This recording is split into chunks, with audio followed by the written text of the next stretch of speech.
One of them smells like fish. One has roots thicker than your thumb that go 3 feet into the soil. One has been on the FDA consumer warning list for over 30 years. All 11 are sitting on the catalog page of nearly every garden center in America right now, and most of you have probably planted at least one of them already. 11 catalog lies, 11 apothecary tales, 11 perennials that look beautiful in the nursery pot and become a 30-year apology in your yard. The plant at number 11 roots itself at every node it touches. Pull one, the next one is already anchored 3 feet over. The plant at number 5 takes over every neighboring bed within 5 years. The plant at number 1 is in every classical herbal published between 1500 and 1900, and you can buy it at the Herb Specialist Nursery this morning. Number 1 is the regret with the longest paper trail. Stay with me, and if this is useful, subscribe before we get to number 11. Number 11, Vinca minor. Common periwinkle, the shade garden ground cover every American homeowner under a mature oak has tried at least once. Your nursery sells it as the answer to that impossible dry shade strip behind the garage, tagged as fast establishing, evergreen, and self-spreading. All 3 of those words are true. All 3 of those words are also why I am asking you not to plant it. Year 1, exactly as advertised. A 6 to 8 inch carpet of glossy dark green leaves, lavender blue pinwheel flowers in May. Looks expensive. Year 3, the carpet has crossed into the lawn. Year 5, it is between the foundation and the flagstone path. Year 7, the neighbor is asking how it got into their hosta bed. Vinca minor spreads by trailing stems that root at every node they touch. Pull one up. The next one is already rooted 3 feet over. The mother plant is essentially one creeping organism, anchored in dozens of places. Many university extension services across the eastern United States list Vinca minor as invasive or aggressive in mixed shade landscapes. Removal generally requires complete excavation of every rooted node, 2 seasons of cardboard and mulch. Some homeowners eventually pour concrete and call it done. The viewer who declared war on Vinca minor in the comments below, my last regret video. I salute you. You are not alone. The only thing that has worked in my own yard is heavy cardboard plus 6 inches of mulch over the affected area, kept down for 2 full seasons. Slow, painful, the only thing that wins. Number 10 is the one a viewer planted 30 years ago. 20 bulbs, just 20, and is still trying to undo. Number 10, Siberian squill, Scilla siberica, the most beautiful invader you will ever plant. A viewer wrote describing 20 bulbs they planted 30 years ago. The bulbs are still flowering in March, but now they have colonized an entire shrub border and the lawn around it. The viewer cannot reclaim either. Bulbs are sold by the hundred at every American garden center in October. Half-inch nodding bellflowers in electric cobalt blue appear the second week of March, when the rest of your yard is brown. Catalogs describe it as naturalizing. In the perennial trade, naturalizing is the polite word for self-seeding. It means it seeds aggressively into your lawn. Plant 50 bulbs in a corner of your bed in October 2026. By year 3, expect 300 bulbs. By year 5, likely 1,000 or more, coming up in the lawn, in the gravel driveway, and in the cracks between flagstones. Here is the cruel part. Many bulb species, including Scilla, have contractile roots that pull the bulb deeper with each freeze-thaw cycle. By year 5, they are typically several inches under your turf, beyond practical hand removal. The flowers last 10 days. The colonization is permanent. Plant 10 bulbs total, not 100, not 50. 10. In a contained spot, you would happily let go feral. That is the only safe dose. Number 9 is the one a viewer described in one word, amok. Number 9, bugle weed, Ajuga reptans. It is a spreading shade ground cover sold under varieties like Bronze Beauty and Black Scallop. A viewer wrote in the comments under my last regret video, the bugleweed is running amok in our garden and woods. I think it is horrible that some plant catalogs still don't warn people. It grows 6 to 9 inches tall, with glossy bronze purple foliage that holds through winter, and blue spike flowers in May.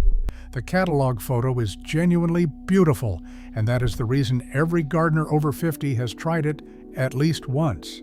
Ajuga spreads by stolons, which are horizontal stems above the ground that root every few inches. By year 3, those runners cross the bed boundary, climb into the lawn, and root wherever the soil is bare. Once ajuga is in your lawn, it does not come out. The dense mat resists most lawn care herbicides without damaging the surrounding grass. Multiple state extension services in the Midwest and Northeast list it as aggressive or invasive. The fix is Tiarella cordifolia, foam flower. It is native to the eastern United States. It has the same shade tolerance and a similar mounding habit, and it stays where you plant it. If your ajuga has already colonized, use cardboard, 6 inches of mulch, and wait 2 seasons. The slow fix is the only fix. Number 8 is the wedding bouquet vine that ate the Southeast. Number 8, sweet autumn clematis. Clematis terniflora, the plant that climbs your mailbox in September and covers the entire post in white stars, with a fragrance that carries for 50 feet. This is the regret you do not know is happening for the first 3 years, tagged as fragrant, fast-growing, late-blooming, semi-evergreen. All true. The catalog photo shows one mailbox post looking like a wedding bouquet. The catalog photo is not of the same mailbox post in year 5. Sweet autumn clematis is a vigorous twining vine and a prolific seeder. Each of those tiny white star flowers becomes a fluffy seed head. A single mature plant produces thousands of seeds per season, dispersed on the wind into every adjacent natural area. It is now classified as invasive in many southeastern and mid-Atlantic states, including Pennsylvania, Tennessee, Kentucky, and parts of the Carolinas. Once established along a wood edge, it climbs into trees, suppresses understory growth, and replaces native vegetation in long ribbons that follow whatever fence line or property edge it found first. The better alternative is Clematis virginiana, Virgin's Bower. Same season, same fragrance, similar star flowers. Native to most of the eastern United States, well-behaved, available through native plant societies and some specialty nurseries. The tag at the regular nursery rarely makes the distinction. The Latin name on the pot does. Number 7 is the yarrow you paid a premium price for and watch turn plain white. Number 7, fancy yarrow hybrids, the colorful ones, strawberry seduction, paprika, Walther funky, pink grapefruit, every red, coral, pink, and burgundy color the breeders could squeeze out of one plant. Many of these fancy hybrids are bred for the showy first-year color that sells the plant at the garden center. They are not bred for genetic stability across years. By the second year, the colors often start to fade. By the third year, many gardeners report the planting reverts toward plain white, the dominant color in the species Achillea millefolium. You may pay $90 for a 6-gallon strawberry seduction. You may end up with mostly white yarrow 3 summers later. Multiple university trials and gardener reports have flagged this reversion problem for years. The species form Achillea millefolium in plain pink or plain white generally performs reliably for 10 to 15 years in the right conditions. The fancy hybrids are often closer to a 3-year color show, sold as a permanent perennial. If you want long-lived, colorful yarrow, buy Coronation Gold. Coronation Gold was introduced in the 1950s by German breeder Heinz Klose. It does not revert. The flowers are bright golden yellow for several months. Pay for the heritage variety, not the magazine cover. Quick one before number 6. A viewer wrote me about a perennial package they bought at a major American warehouse club this past spring. 3 out of every 4 plants in the bag were lily of the valley. That comment changed how I think about garden center economics. The package was probably not a mistake. It was math. Lily of the Valley is one of the cheapest perennial rhizomes on the American wholesale market. It survives shipping in a dry bag. It crowds out the more expensive plants, so the package looks fuller in the second year.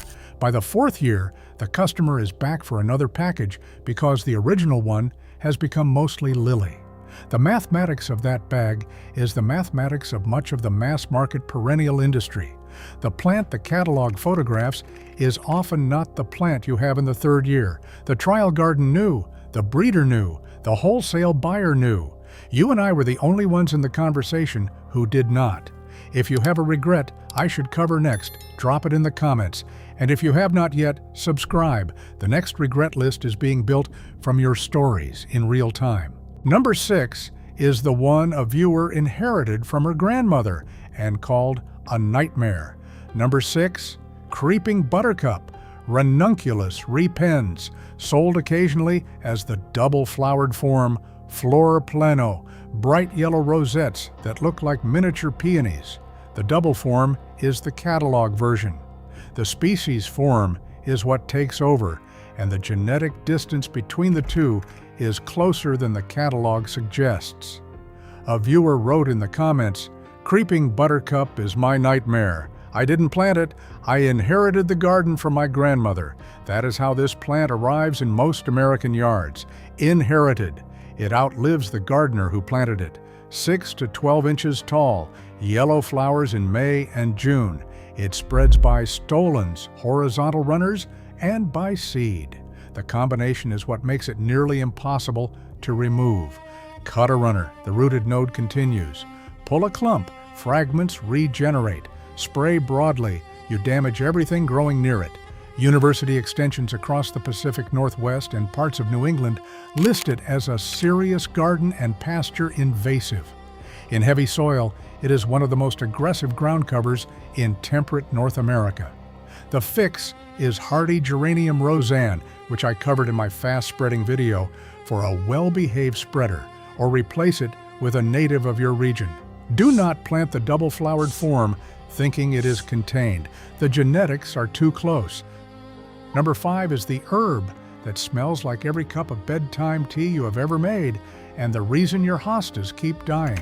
Number 5, lemon balm, Melissa officinalis, the fragrant herb every garden book recommends for the kitchen border. Charming, crush a leaf between your fingers. Pure citrus, steep the leaves in hot water and you have a calming herbal tea. The plant deserves its reputation. The reason it is on this list is the placement. Lemon balm is in the mint family, Lamiaceae, same botanical family as peppermint, spearmint, catnip, and the rest of that mint cousin neighborhood. It is less aggressive than true mints, let me be honest about that, but it shares the underground rhizome architecture and self-seeds heavily on top of it. The combination is what makes the placement matter. Plant lemon balm in an open bed, and by year 3, you have rhizomes pushing through every neighboring planting and seedlings germinating across the rest of the yard. Removal is similar to mint. Rhizomes break apart on every removal attempt. Self-sown seedlings fill in any gap. The fix is the same as the fix for mint, container only. Use a 12-inch pot with a drainage tray and do not place the tray on bare soil. You get the full citrus harvest, the full medicinal benefit, and none of the underground colonization. If you want lemon balm in your kitchen herb pots, keep it. If you put it in your perennial bed, over 4 or 5 years the plants closest to it tend to weaken and disappear. I lost 2 coral bells and a small hosta to lemon balm between 2009 and 2014, not in one season, slowly, year by year. Number 4 is the ornamental grass with reed canary grass hiding inside its family tree. Number 4, ribbon grass, Phalaris arundinacea picta, the variegated white and green ornamental grass that sat at the back of every perennial border in the late 1990s, 3 to 4 feet tall, with long arching ribbon, like leaves striped white and green that catch the wind, sold as ornamental, hardy, and low maintenance. What the tag does not say, picta is a variegated form of Phalaris arundinacea, known as reed canary grass. The species is one of the more serious wetland invasives in the United States. Picta is the variegated cousin sold at garden centers, and it inherits most of its parents' spreading habits. Ribbon grass spreads by rhizomes that travel through any soil type. By year 3, it is generally in the lawn. By year 5, it is often on the neighbor's property. By year 10, It has been documented to cross under fences and into nearby wetlands, where it is generally believed it can revert toward the more aggressive plain form and outcompete native grasses. It is listed as invasive across multiple Great Lakes and Pacific Northwest states. If you want a striped ornamental grass that behaves, choose variegated sweet iris, Iris pallida variegata, or named Miscanthus sinensis compact selections like Morning Light. Both stay where you plant them. Both look beautiful. Neither has reed canary grass in their family tree. Number 3 is the grass that puts gardeners in urgent care. Number 3, Pampas grass. Houttuynia celoana, the 8 to 10 foot ornamental grass with the dramatic feathery white plumes that defined American front yards in the 1980s. The architectural drama is real. Pampas is spectacular in full bloom, silver white plumes shooting 6 feet above the foliage, lit gold by low afternoon sun. 2 problems. First, the blades. Pampas grass leaves are edged with microscopic serrations. They cut you. Every time you walk past, every time you reach to remove a dead plume, every time a grandchild leans into it. The cuts look like paper cuts and may bleed for an hour.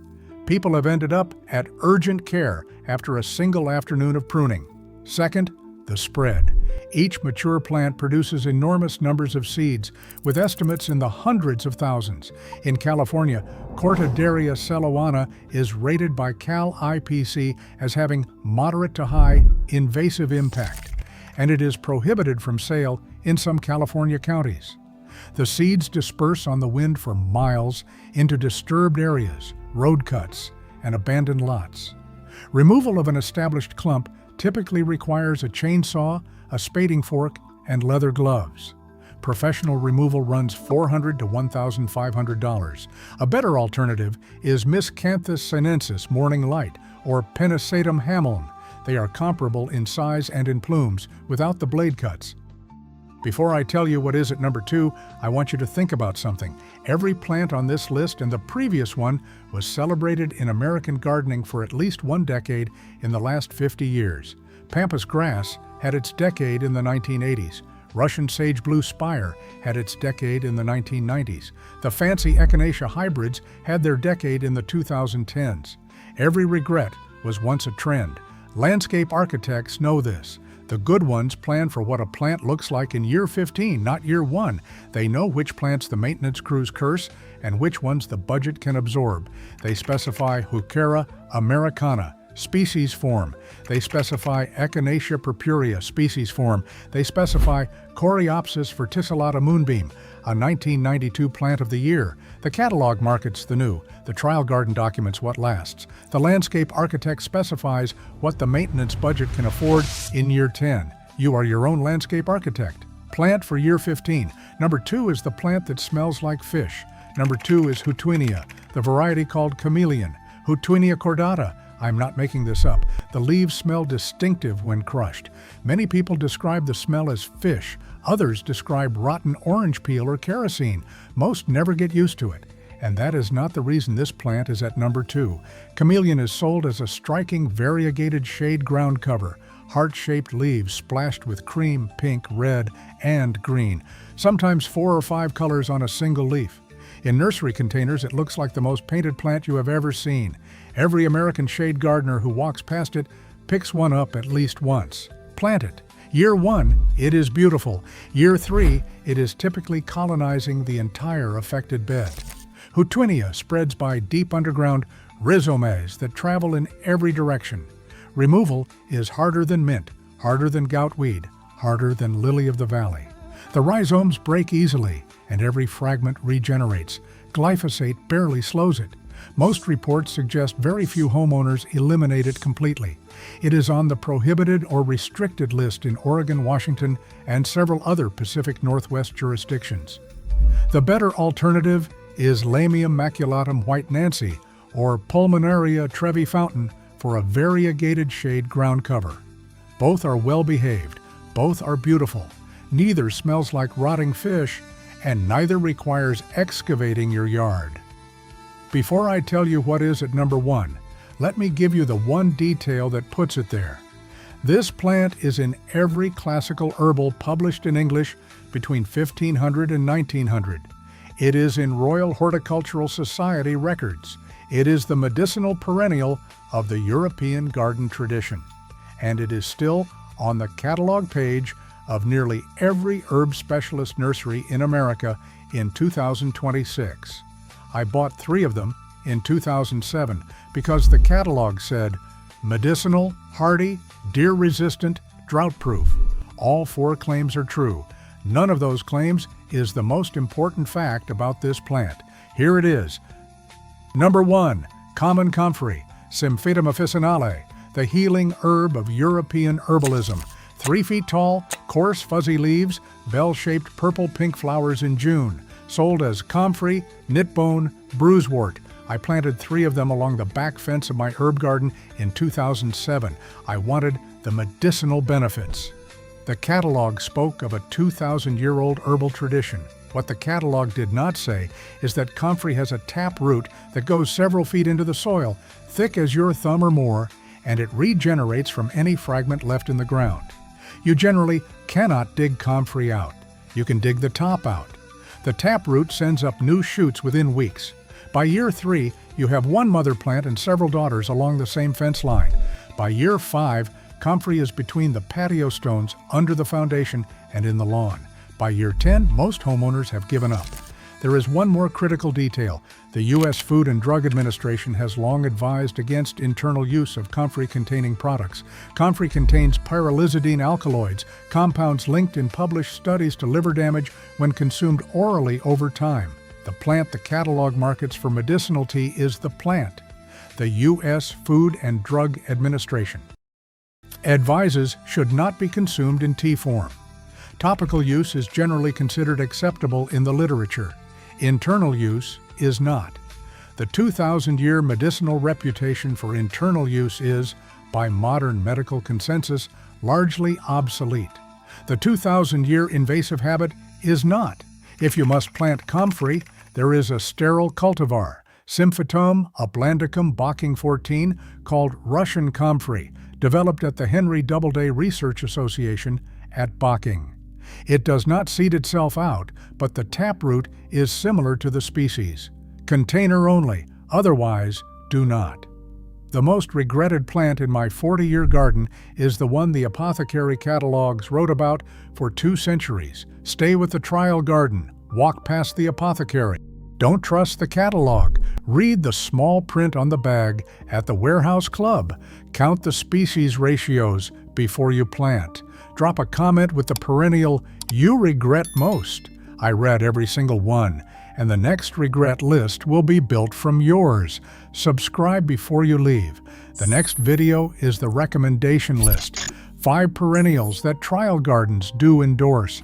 The boring ones that actually work for 30 years.